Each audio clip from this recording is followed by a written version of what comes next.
Okay, first things first, like or subscribe. Those of you too lazy to do so are the reasons we're going on another platform. Congratulations, you just screwed yourself.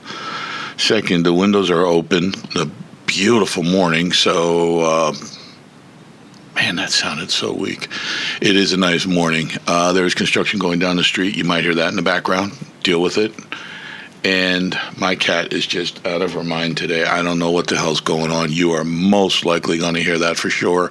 At some point, either her yelling at me screaming at her, or something heavy being thrown at her down the steps. So stand by for that. All right, this podcast is going to be a pre-podcast, we're going to call it. This weekend we're going to try real hard to get a podcast together for shit hit the fan, 5 minutes or less to get out. What do you grab? What should already be in the car? What don't you grab? You know, that kind of shit. We're going to try real hard to get that cut this weekend. So what I want to do right now, because my cohort is working, God, why does it say it like a cohort or not, my equal on the podcast is working his full-time job. Since I'm sitting here with my thumbs up my ass in recovery mode, I'm going to cut a podcast explaining the reasons to leave now that could come up, that you need to listen for. And the reason I'm doing this is because a lot of people that are new to this whole thing, don't understand that if they hear there's a gas leak in the area, the first thing they do is stand there in the middle of the room and start sniffing. And that's not what you do if there's a gas leak in the area, okay? We're going to go over a little bit of that.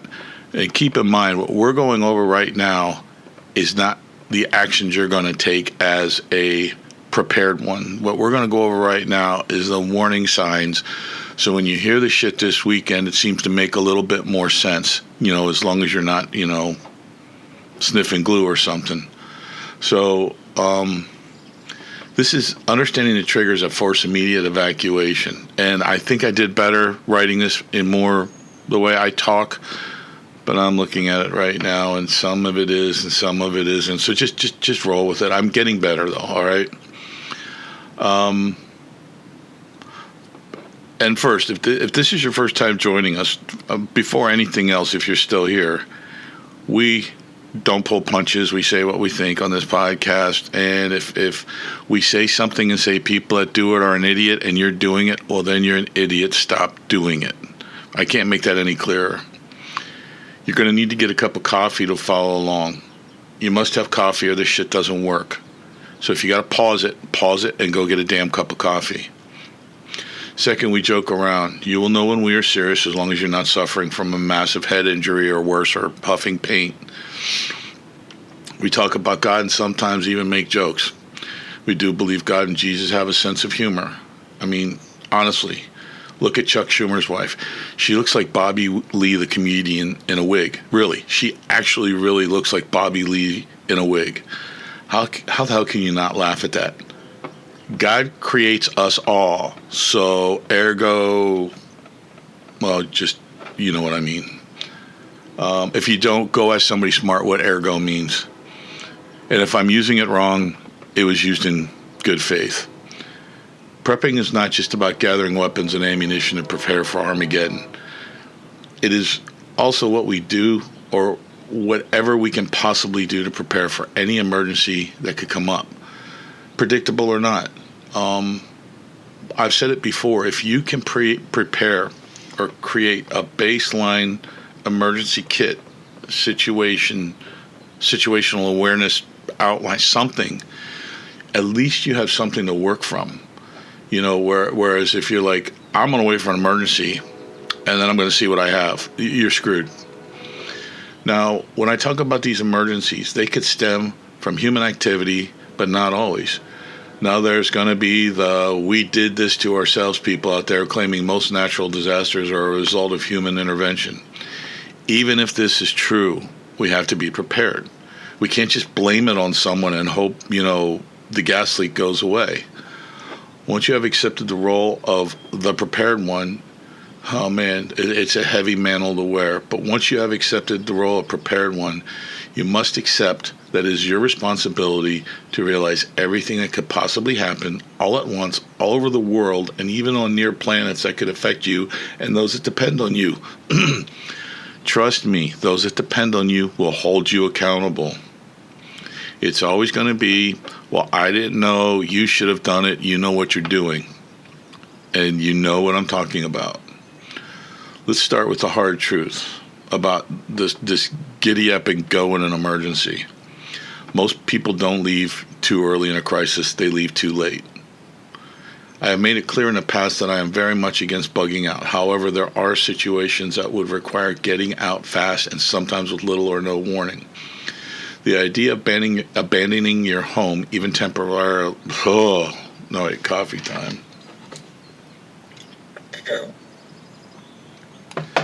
For those that are new, you're supposed to drink coffee when I do that. The idea of abandoning your home, even temporarily, goes against my nature. We are wired to stay, defend, and rationalize. That hesitation is what turns manageable situations into life-threatening ones. Now, if you're a man, you're wired to stay, defend, and rationalize. If you're not a man, you're designed to scrapbook, bedazzle, and knit. Let's just keep that clear.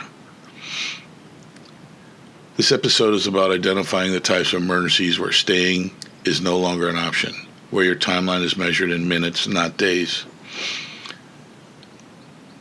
We're not talking about long-term prepping or slow burn scenarios. We're talking about the shit when something shifts and a decision is made for you.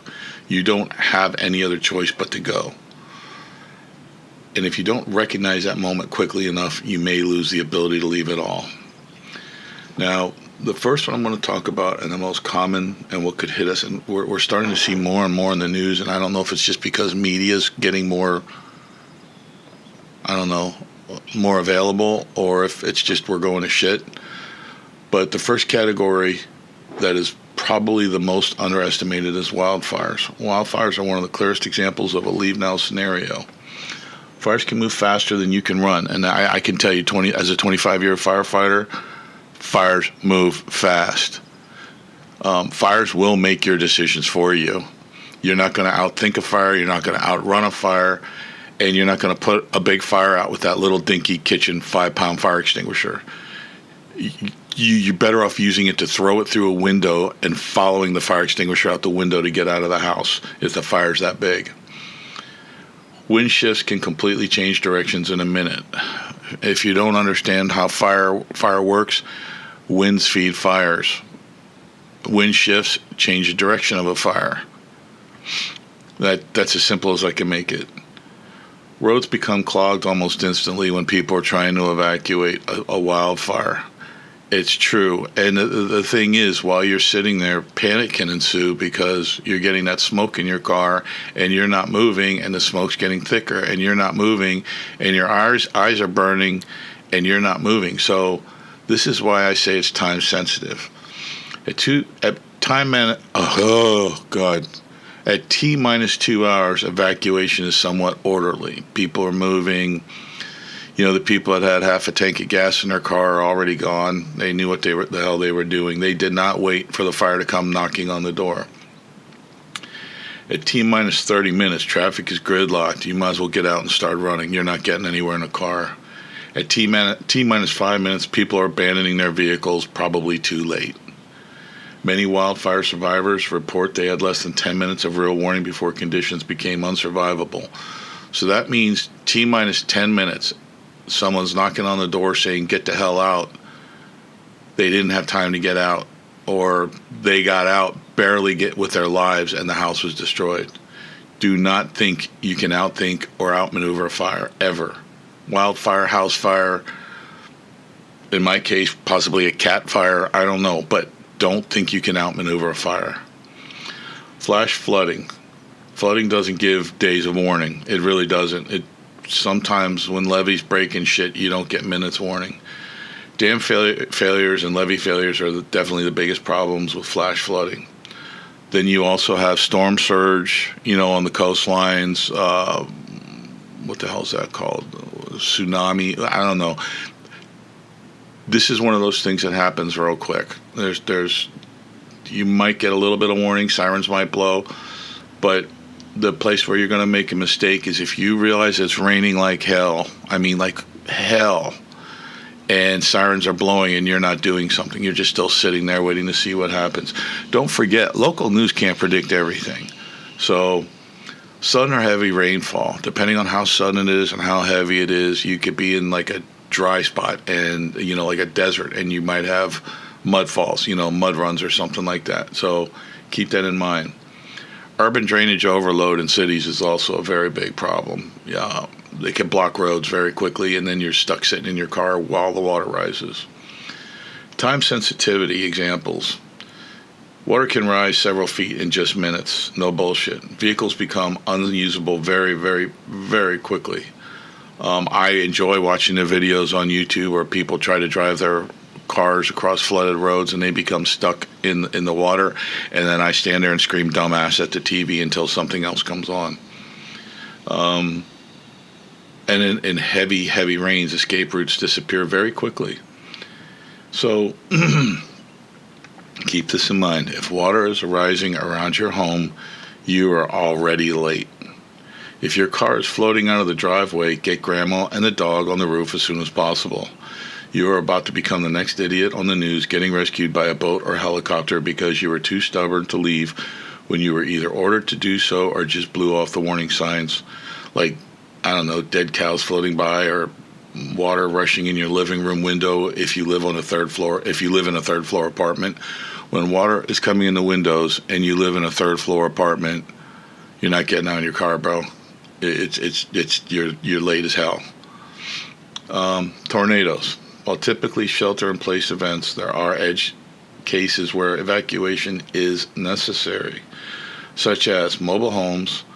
If you're doing, I don't know why, I think they're referencing barns when I read this one a little while ago, probably about 6 months ago. I remember an article about even if you're in what is assumed to be a structurally secure building, sometimes older buildings are very susceptible to tornadoes, and I think they were talking to like barn structures and stuff like that.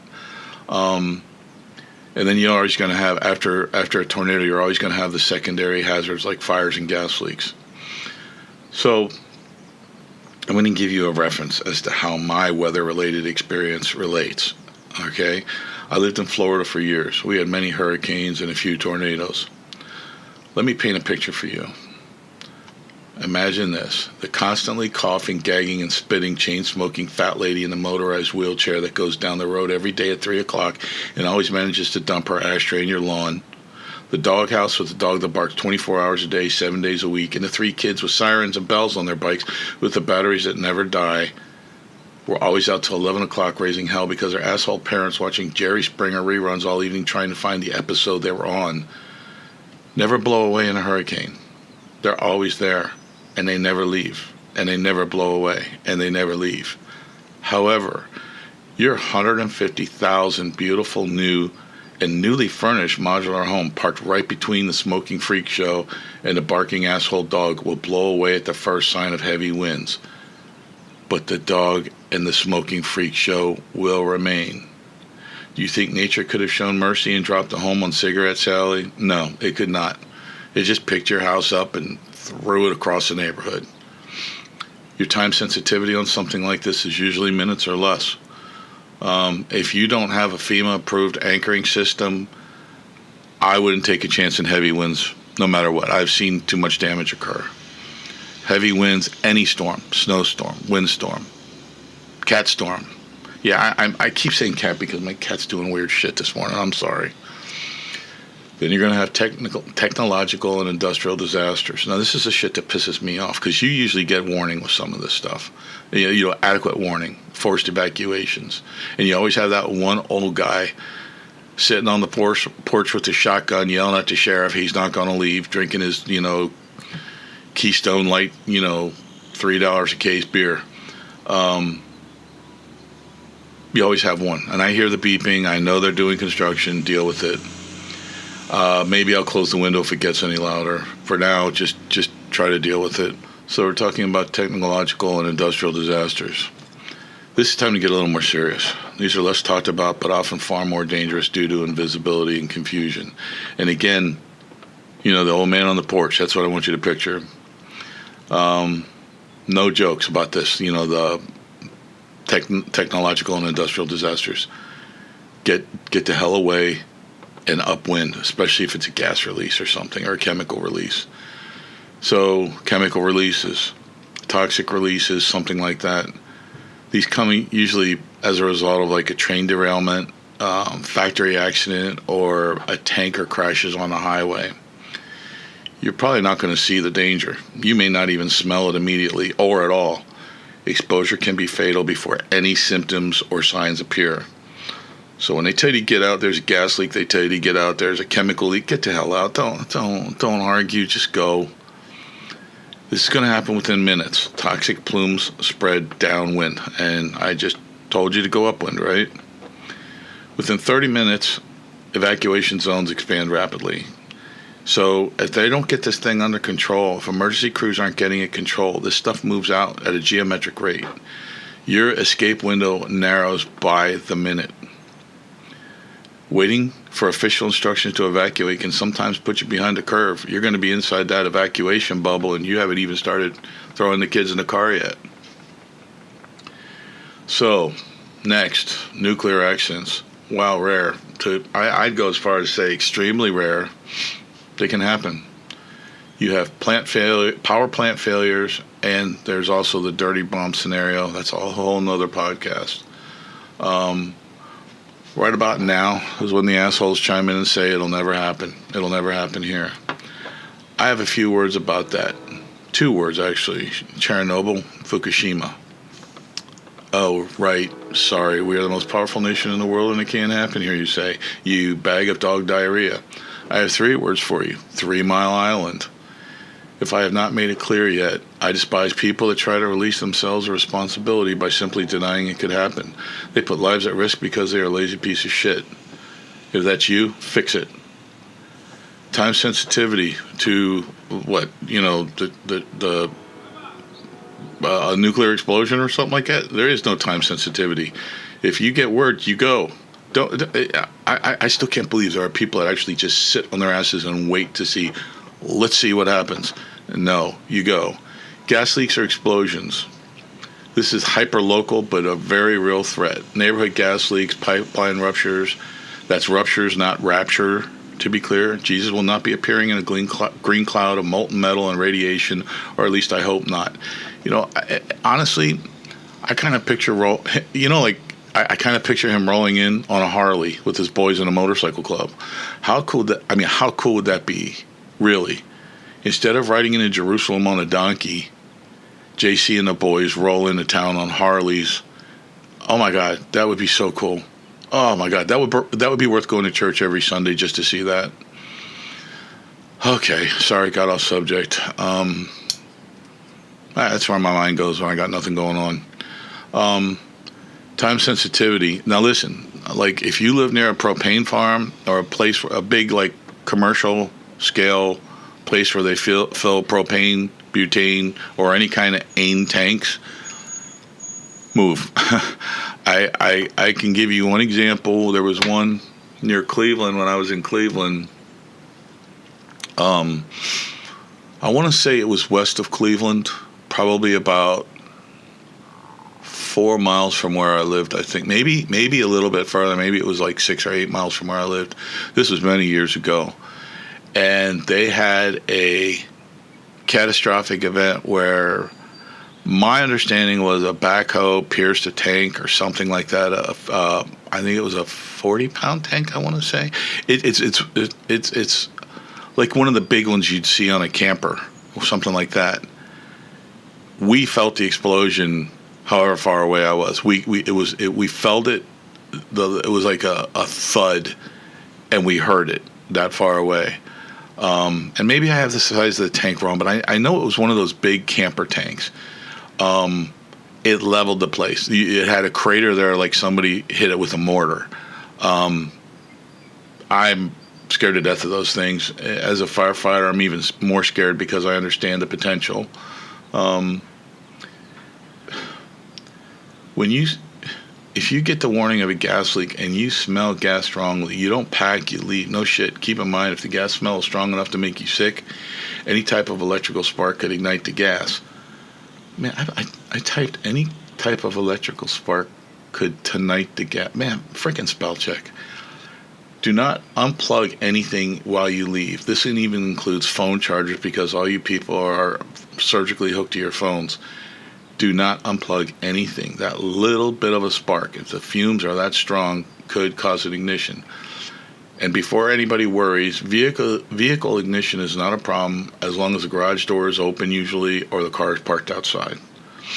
For you to set off a massive explosion starting your car outside, you'd already be dead from the fumes. So don't worry about that. Civil instability and human threat. I'm not going to go over this right now. I was going to in detail, but I'm looking at it. I think this is a whole nother podcast. And this would be like civil unrest and riots and shit like that.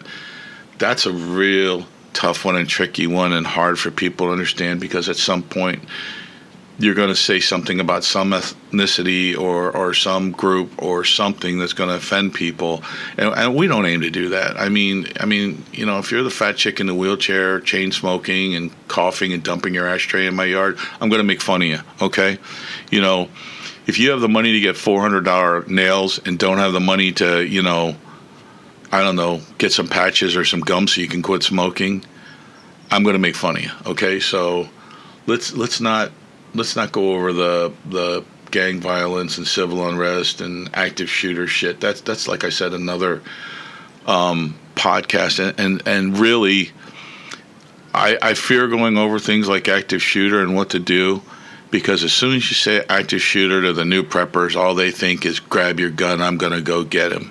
That's not what I would do if there was an active shooter. If there was an active shooter, I would run like hell, and I know what to do in an active shooter situation as far as confronting, engaging, and destroying an active shooter. I would grab whatever I have or whoever I cared about and run. This is why I'm so hesitant to go over this stuff, because watch.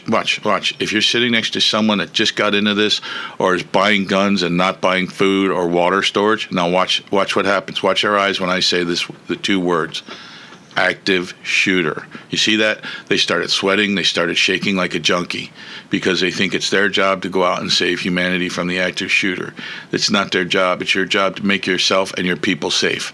You're not going to do that by staying in the engagement zone. So I'm not going to do that. I'm really not going to do that. We've already gone over power. You know, I type this shit up thinking all the time, you know, I get ahead of myself. Sometimes I start these in the past and I finish them and bring them up. And actually, this one was started quite some time ago, but I think it's good timing to go over this stuff because of the podcast we're going to do this weekend.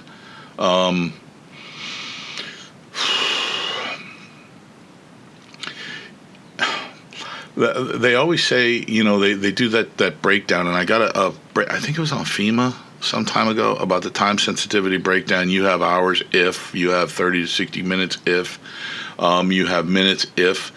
I don't like that because that puts a false sense of security into people's minds. It says, well, the FEMA says we have an hour, you know. No, you can't do that. You always got to face imminent threat like you got less than 5 minutes. The big takeaway, okay, most people fail not because they lack supplies, but they fail to recognize the moment when it's time to go, and that's the truth. You need to realize that, and I'll say it again. Most people fail not because they lack supplies, but because they fail to recognize the moment when it's time to go. Preparedness is not just gear, it's plans. That's a biggie. Decision making under pressure is tough. If you're in charge, you know, you gotta think about this. You gotta go over this. If you got a family, and I'm speaking to the guy I used to work with, sitting there right now, probably working overtime, hating the people he works with because they're not showing up for work or they got fired for something stupid. He knows who he is. His little boy's a little rock and roller. Enough said. He's in charge. Well, he thinks he's in charge. His wife is in charge, but he does a lot of the decision making with her approval, of course. You need to know what you're going to do. Yeah, and like I said, if you just come up with a base scenario that, you look at everything that can happen, you write it all out, you think about it, you have your plans. There are some things that work across all scenarios. Incorporate it, take care of it, pre-pack your cars. There's a lot you can do. Leaving. When you're leaving for an emergency, this is the one I forgot to cover, and I'm so glad I thought of it. When you're leaving because it's time to evacuate, don't burn rubber and fly out of there, wheels spinning, and don't do that. You need to leave controlled. You don't create an accident to escape an emergency. That's just asinine. Plus, it's going to freak out everybody in your car. Don't. You need to stay calm, drive carefully, run carefully, I guess, if you're on foot. I don't know. But we're just getting you ready for the podcast this weekend. My cohort, I hope he listens to this. It gives him some more ideas, because we're going to shoot from the hip. We're not going to use anything preformed, written, or anything like that. We're just going to go for it. So until we cut this shit on the weekend, just watch your six and peace out.